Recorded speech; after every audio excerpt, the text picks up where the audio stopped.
real quick here, let's go ahead and move over to talk shows for like 5 minutes, and we'll talk about Switch Online.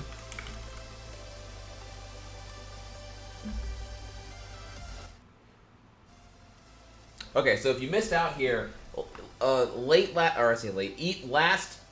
last night evening, yesterday evening, Nintendo had revealed the details about Nintendo Switch Online, which is I guess what it'll be called now, NSO, alongside your PSN, your Xbox Live. I have before said that it's kind of tough. A lot of what dictates what I buy will mostly be if I'm trying to dodge paying for PSN or Xbox Live. So for example, even though they're relatively comparable between Dragon Ball Fighters across all the platforms. I got it on PC because I didn't want to have to pay for PSN and Xbox Live if I wanted to venture further in and play against people online and whatnot. So what the details are here is that the Switch Online, it's $20 a year, $35 a year for a family plan, which will give you up to 8 people. Now we don't know if family will allow simultaneous online play. I would assume so, or else it makes the whole thing kind of redundant. But also notably that you can do a family membership through separate systems entirely. You don't have to have 12. You don't have to have 8 profiles tethered to one Switch. So family's a pretty swag value if you can find friends to co-op with. But ultimately, yeah, $20 for a year, right? And what that gives you here, standardized online play. You get some throwaway stuff. You get 20 NES titles to play, which will have updated online co-op play functionality. I haven't read further into it, but I'm like, I thought for sure we are gonna be talking about more than just NES at this point. This is like a bonus, but it's whatever. Data cloud backup is a banger. I say banger. It's banger because it's something that people have been wanting for a while now. It really is kind of expected to be standard or even free because you don't have to have. I don't know if PSN or Xbox Live have this tethered to having the paid online service. I could be wrong there, but either way, this is something that most people want. Is the cloud backup, and then the unfortunate thing is that the Switch Online app gets some enhanced functionality. So the problem here at face value is that, if I recall correctly here, to speak to your friends, you have to use a phone or any kind of a smart device that has the Switch Online app downloaded and talk through your phone, which is pretty fucking lame. That's super fucking lame. That even makes things like streaming with Switch Online a complete nightmare. Ultimately, I think it's still going to be like Discord mostly that people are going to use this because thing is so fucking bad. Yeah, so Switch Online app is pretty lackluster. The NES Online thing, I don't care at all. Cloud data saves is nice, though. I'm happy to see that's finally joining here. Here's the problem, though. So, for games that are already out, Splatoon 2, ARMS, Mario Kart 8 Deluxe, games that have free online now are going to get retroactively revoked. And now, September onward, you want to play Mario Kart 8 Deluxe online, you need this. So it's like a downgrade, which is an unforeseen circumstance, but it's like still kind of a bully move. So that I'm not really I'm not happy to see that be the case unless there's being more worth put into it. And cloud data, I wish wasn't being held captive behind online, but I get it though, ultimately. But I guess the problem is, even though the paid online is cheaper, $20 and you get some bonus stuff here, I still wish.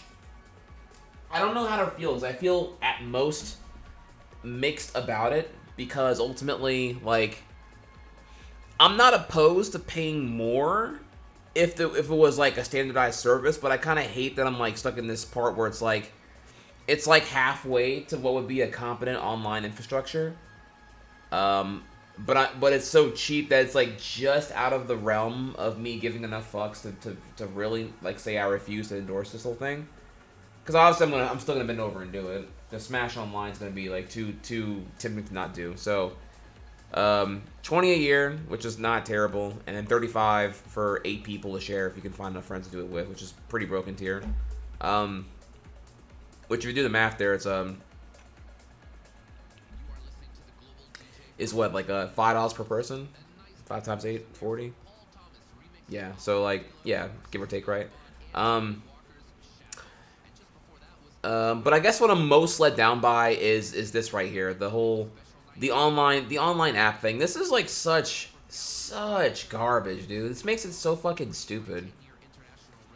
And I'm trying to think in my head, like, why go this route? Why make it to where I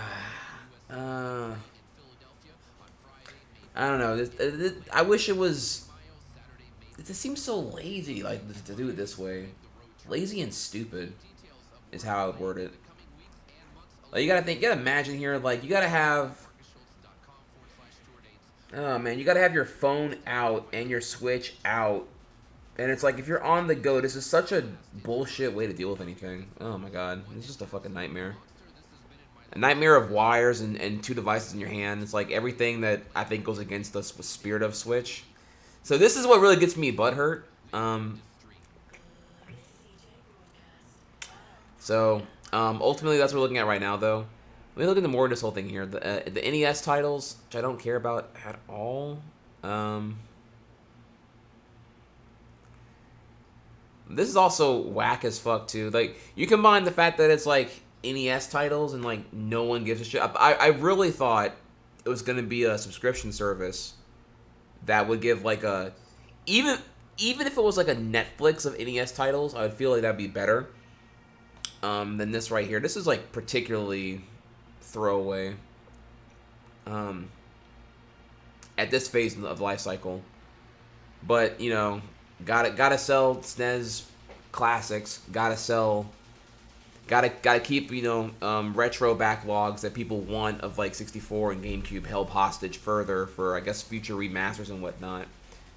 So I guess, I mean, it's money. But ultimately, this is like I would call it like 4 out of 10 if I had to give it a rating, because, like, it's below average. It's like, if it just did what I want out of online, competent online and cloud storage, it would be a 5 or 6 out of 10. But because you don't even have that, I can't let the price be an excuse for how the core functionality of what I expect out of online in 2018.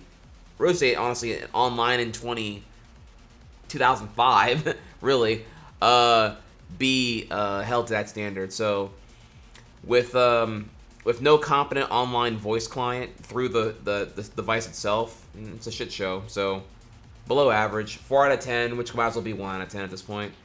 If it at least did online well, I would go higher. Price be irrelevant. Like, I'm not gonna... This is like giving me, like, fucking a pizza from a pizza place and it being, like, a day old and it's, like, refrigerated and then microwaved. And it's like, hey, look, the pizza's half off because it's a day old, so what the fuck am I gonna do? And it's like, well, I want fresh pizza. I don't want a fucking day old microwave pizza. So you can keep your half off pizza and shove it in your own ass because I want online. So, okay, so that's where we're at right now with that. Not A1 juicy pussy pizza, exactly. So that's my take on Switch Online, and we'll go from there. With that though, boys, we're back. Let me why don't I see this here?